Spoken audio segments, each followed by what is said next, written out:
ఏమండి సరుకులు అయిపోయినాయి, పోయి తీసుకుందాం. సరే చెప్పండి అక్క, ఏం కావాలి? అక్క ఈ లిస్ట్ సరుకులు ఇక్క. సరే అండి. తాగబోతులం మేము, తాగబోతులం. అయిందిలే. నాతో లేవండి, 500 కాదు కదా, 5 పైసలు కూడా లేదు. అసలు ఇక్కడ ఎందుకు వచ్చినావు నువ్వు? పోయి ఇక్కడ నుంచి. గల్లపెట్ల చూస్తే ఎందుకు తెలుస్తుంది లేదే.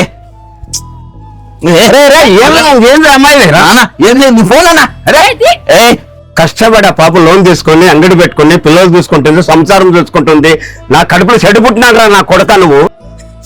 మీరేమన్నా చేసుకోండి, నాతో చిల్లి గవ్వ కూడా లేదు.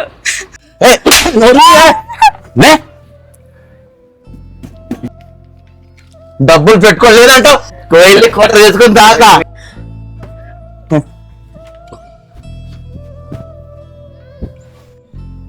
ఏందమ్మా వాడు అట్లా చేస్తున్నాడు? ఏం చేయాలన్నా, నా తలరాత. తాగుబోతుని కట్టుకున్నాను. తాగుబోతాడు ఒక్కటే కాదు, వాడు ఇంకొక ఆడదాన్ని వెంట కూడా తిరుగుతున్నాడు. ఏం చేయాలన్నా, పిల్లల కోసం అన్ని భారిస్తున్నాను. ఏం చేస్తామో వాడు మాట్లాడడానికి తిరిగిన గుడి లేదు, చేయని ప్రయత్నాలు లేవు. అన్ని చేసినానమ్మా. అక్క, తాగుడు మానిపించాలని ఎన్ని ప్రయత్నాలు చేసినాను, ఎన్ని మందులు వాడినాను, అయినా ప్రయోజనం లేదక్క. నేను రోజంతా కష్టపడిన సొమ్ము తాగేకే సరిపోతుంది. మైతా, మనం కూడా మా చెల్లెల విషయంలో అలాగే బాధపడ్డాం కదా. అవునండి, వీళ్ళ చెల్లెల మూడు కూడా మీ అన్నే కదమ్మా. రోజు వచ్చి కొట్టేవాడు, బాధ పెట్టేవాడు. కానీ మాకు ఒక పరిష్కారం దొరికింది తెలుసా దానికి. ఆ పరిష్కారం ఏంటో నాకు చెప్పవా?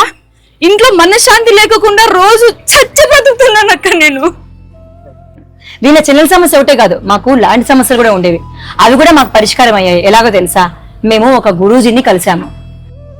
శ్రీ కనకదుర్గమ్మ తల్లి జ్యోతిషాలయం గురూజీ లక్ష్మణ్ రాజు గురించి మా ఫ్రెండ్ చెప్తే మేము వెళ్ళి ఒక రోజు కలిసాం. గురువు గారు చెప్పిన విధంగా చేయడంతో మా సమస్య పూర్తిగా పరిష్కారమైంది. ల్యాండ్ ప్రాబ్లమ్ సాల్వ్ అయింది, ఈయన చెల్లెల ప్రాబ్లం కూడా సాల్వ్ అయింది. ఇప్పుడు వాళ్ళు హ్యాపీగా అన్యోన్యంగా ఉన్నారు తెలుసా. కొన్నిసార్లు గ్రహ దోషాలు, జాతకాలో ఉండే లోపాల వల్ల కూడా ఇలాంటి సమస్యలు వస్తుంటాయి. గురూజీ లక్ష్మణ్ రాజు గారు ప్రేమ, పెళ్లి, సంతానము, అక్రమ సంబంధాలు, విదేశీ సమస్యలు, కోర్టు సమస్యలు, ల్యాండ్ సమస్యలు, ఎలాంటి సమస్యల కన్నా పరిష్కారాన్ని చూపిస్తారు. మన పేరు పైన ఒక ఫోటో మనం పంపిస్తే పూజలో అంజనం వేసి చూసి చెబుతారు. అంజనం ఖర్చు కేవలం 301 రూపాయి మాత్రమే. అమ్మా, ఆ గురువుజీ నెంబర్ ఇయ్యండి అమ్మా, పుణ్యం కట్టుకోండి అమ్మా. నా కోడలు సంసారం నిలబెట్టుకుంటాను తల్లి. గురువు గారికి నమ్మకంతో కాల్ చేయండి, మీ సమస్యలన్నిటికీ సమాధానం దొరుకుతుంది.